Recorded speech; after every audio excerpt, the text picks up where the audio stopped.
Hi there, welcome back to the YouTube channel. I hope, depending where you are in the world, you're either having a fantastic Christmas day or you've had a fantastic Christmas day.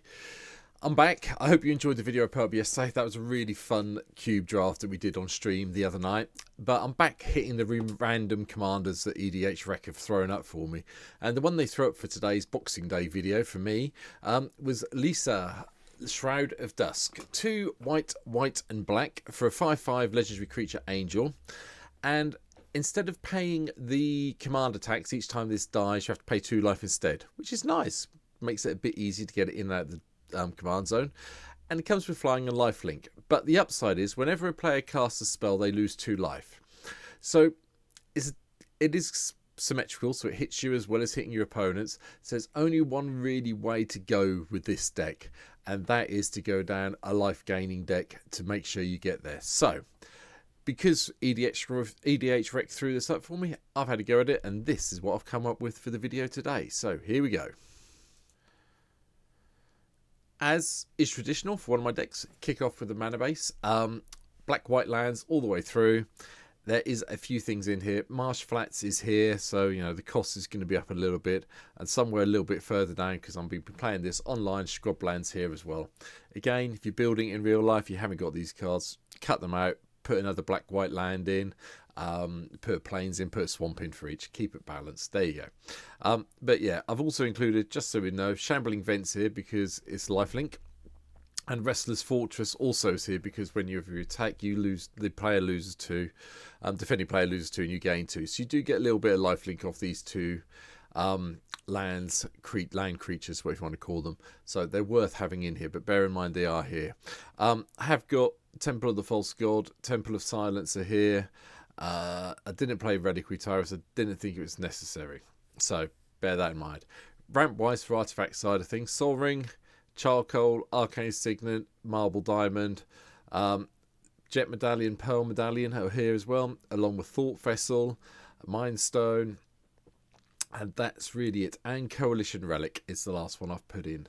But what we are obviously trying to do with this deck is hit the life. We need to make sure we're gaining life constantly, that we're getting there because, you know, Liesa, when we have to recast, it does cost us a lot to do it. As well as the 5 mana, it's going to cost you 2 life for every time you've done it. And then when you cast spells, people are going to lose 2 life. So, yeah, bear it in mind. But we have had to go a little bit, how can I put this nicely? Beardy with this deck. So, here we go. Authority Consuls. Gain a life every time someone's creatures enter the battlefield. Comes into play tapped. Lunarch Veteran. We get to enter the battlefield under our control. We gain a life. Path to Exile for a bit of control. Soul Warden. Soul's Attendant. Gain life when all creatures enter the battlefield. And yeah, Serra Ascendant, a 1 mana 6/6 in commander. This really does need errating for command. They're never going to do it, I know that, just so we're clear. But in my mind, this is just stupid. On turn 1, you drop this, you have a 6/6 flyer in play because you always start with 40 life. It's one of the cards I think could either, you know, potentially, I mean, it's a very niche card, I'll give it that, but it's a card that potentially could get the chopping block at some stage, I feel. But at the moment, it hasn't, so hey, we'll play it. The other card in the 1-drop slot, Elixir of Immortality. We need to shuffle everything back in at some stage because things will get destroyed, things will get killed, and we need to make sure we can get around it.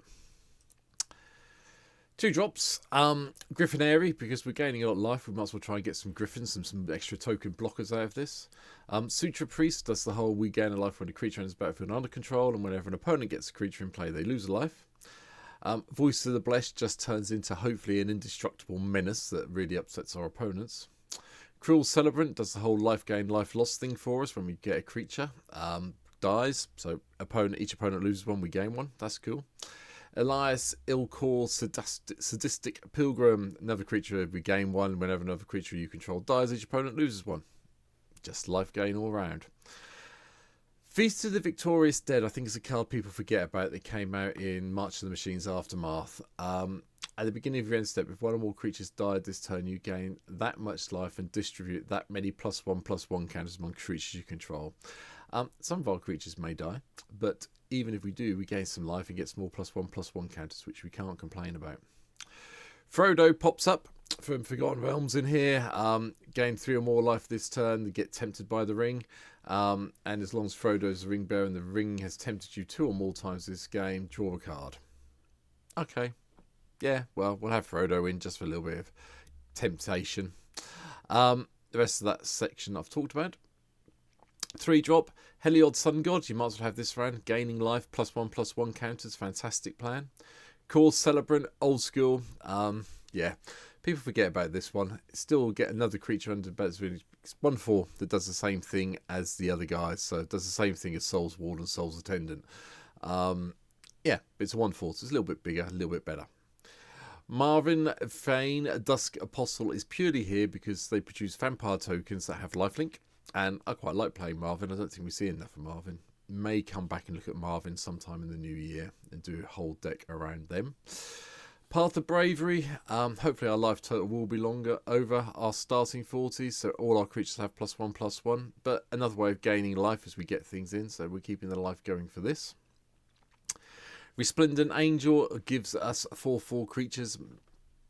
Probably not every turn, maybe every other turn, but if you can get to the 6 mana and just pump it up and do the lifelink thing, it'll trigger itself automatically. Courier Bat enters the battlefield. If you gain life this turn, return 1 target creature card from your graveyard to your hand. It's a nice way to get something back that's been killed off, so hold off on casting this one from Dark. Was it Dark? No, Innistrad Vow. Crimson Vow, there you go. I thought it was Dark Ascension. These look the same to me, I'm old. Etheros, God of Passage. Yep, whenever a creature you control dies, return it to your hand unless the target opponent pays 3. They aren't going to do that a lot because of Liesa kicking around in the background. Kurinos, Hound of Etheros. Creature cards in the graveyards can't enter the battlefield. Yeah, that's fine. Players can't cast spells from the graveyard. That's fine. We're not trying to play anything. We're just putting things back in our hand, remember? But Vigilance, Menace and Lifelink gives you your 3 life you gain every turn, which will trigger your area and get you, 3/5 of the way to getting the angel token on the go, so can't complain. Mortify just takes out an enchantment or a creature if we need a little bit of removal. And Verica, the Warp Singir. Flying Death Touch lifelink, and whenever you activate an ability that isn't a mana ability, if life was paid to activate, you may pay that much life again, la-di-da-da. Not really any activate abilities in this deck, but it's a 2/2 for 3 mana with Flying Death Touch and lifelink. I'll cope with that. White deck, Smothering Tides here. Have to have Smothering Tides around just to get some extra treasures to get us casting further, because we've got a lot of 5-drops coming up. Sigarda's Splendor I'm trying out in this deck. Not sure if it belongs, but at the beginning of your upkeep, draw a card if your life total is greater than or equal to the last noted life total. With people playing creatures, and one of these 2 in play, you should be able to get there. And likewise, whenever you cast a white spell, you gain a life, so that helps. Wrath of God, Damnation, control the board. The Blood Letter of Alcazolza. I think that's Alcazolza, I don't know. The Blood Letter, the Vampire Demon. If an opponent would lose life during your turn, they lose twice that much life instead. Okay, so this attack basically is a 4/4 for 4 mana. Everything else does the same. Really good. And Elenda, the Dusk Rose. One of the most powerful vampires in black-white that I think have been printed for a while. Lifelink, whenever the creature dies, put a +1/+1 on it, and when Elenda dies, you get to have all those X 1/1 white vampire creature tokens where X is Elenda's power. Yeah. And even if it just gets, even if Elenda just gets killed off by itself, you still get your 1/1 tokens, so it's still got 1 power.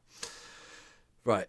The reason we have quite a bit of ramp, and I'm really playing Smothering Tide with the 5-drops, because the 5-drops are kind of key here. So Boon Reflection doubles our life gain. Gwaine, the Greatest of the Ingles, also makes an appearance for Lord of the Rings. Give a creature, an attacking creature, flying, and then if you gain 3 or more life, you get a bird that does exactly the same thing. Yeah, you got to have a whole flock of eagles kicking around. We all know what happened at the end of Lord of the Rings, I hope. Angelic Chorus lets us gain life equal to the toughness of creatures when they enter the battlefield. Archangel of Thune, whenever we gain life, we put a +1/+1 counter on each creature we control, so our army gets big quickly. Boonbringer Valkyrie is purely here because of the backup. If we can hit it onto something like Elanda, or even one of the small things, Voice of the Blessed, for example, it kind of helps us get there quicker. Lyra, Dawnbringer, First Strike, lifelink and flying, and because we've got so many angels in the deck, we pump them up and they get lifelink as well, so more life for us. Virtue of Loyalty, we have a knight and then chuck around some +1/+1 counters and untap everything. And I had to play the 2-part combo, Exquisite Blood and Sanguine Bonder here. Yes, it's beardy, yes, it's cheesy, yes, everyone hates playing against it. You get one half of it in play, you become a target, but at the end of the day, I'm playing a life gain deck. If you haven't got this little combo in here, you're probably doing it wrong. I mean, I didn't go as far as playing Veto. I mean, I could quite happily take out Courier Bat and put Veto in, but I've avoided doing it so far. There's a few things. For those of you who don't know what I'm talking about, there you go. Thorn Dusk of Rose. Whenever you gain life, target opponent loses that much life, gives all your creatures lifelink. Could play the other version of Veto as well, but I've avoided them because it's just no. So I'm sticking just with the 2-card one. Hopefully it'll work. Anyway, Krav, the Unredeemed. We've got the partner in here. Sacrifice creature. Target player draws X cards and gains X life. Put X +1/+1 counters on the Redeemed. The Bond I've talked about. Campaign of Vengeance. I forgot about this card. Existing from Eldritch Moon. Sorry. Whenever a creature you control attacks defending player loses 1 life and you gain 1 life. Okay. Carmen Cruel Sky Marcher is also here. Whenever a player sacrifices a permanent, you get a +1/+1 counter on them and gain a life. Yes, it's one of the new cards. Yes, it is a bit weird to have it in here, but it does do the return 1 target permanent card with mana value less than or equal to Carmen's power from your graveyard to the battlefield, which is a really nice way of getting back some of your little guys who may have been killed off at some stage. The Invasion of Tolvard is also here. Enters the battlefield, return target non-battle permanent card from your graveyard to the battlefield. And then if we can flick it, creature tokens get +1 and have lifelink. Really only this that makes creature tokens, so we'll deal with that. But at the beginning of your end step, you get a 1/1 black and white spirit creature token with flying. So basically, every end step you get a 2/1 flying with lifelink. Okay. And you get to return something from your graveyard to the battlefield that's been killed off. Okay. Frigga, Judge of Valor, comes in. This is the weird version, but it's also March of the Machines playing the Legends. There you go. Obviously, it was in Kaldheim originally, if I remember correctly. Flying lifelink. Whenever you cast your second spell each turn, look at the top 3 cards you'll either put 1 in the hand, the rest into your graveyard. Gives you a nice reanimation target for Tolvard, hopefully. 6 drops. Beacon of Immortality, double our life total. Yeah, okay then. Regina, the Redeemed. Come on, card. There we go. At the beginning of your end step, if your team gained life this turn, get a couple of 1/1 warrior creature tokens. Thank you. Archon of Coronation. I had to have one way of getting the Monarch in this deck. You know I love the Monarchy, so we're here. As long as you're the Monarch, damage doesn't cause you to lose life. But if you let a creature through, they still get the Monarchy off you. Feldar Sovereign. A very, very beardy way of winning the game. I've put it in because I wanted to, and I thought if I'm going to be a beard, I might as well have a big beard. You know, I'm already playing the Exquisite Blood and Sanguine Bond combo. Might as well have the other one in as well and be a real beard about it. This will probably die before it gets to your upkeep, especially if you're over 40 life. Valkyrie Harbinger, just another way of gaining some more angels, which are nice. Kukushko, yep. Everyone takes 5 when it dies, and you gain life equal to the life lost that way. So potentially everyone loses 5, you gain 15. Nice. EDHrec, the Shrouded Veil, you get to put your counters around, and then whenever a creature with a coin counter on it dies with put into exile, return that card to the battlefield under your control. Nice if you can set this up with put some of your coin counters to some of everyone else's big creatures, then hit Damnation or Wrath of God. Ethereal Absolution lets you fiddle around and ignore things in people's graveyards, get creatures, make their creatures smaller, and gain some spirits. Another way of getting tokens, which, you know, come in as 2/1 with flying and lifelink. Anyway, and finally, the Virtue of Persistence. -3/-3 to a creature, we gain 2 life. It's a sorcery for 2 mana, fine.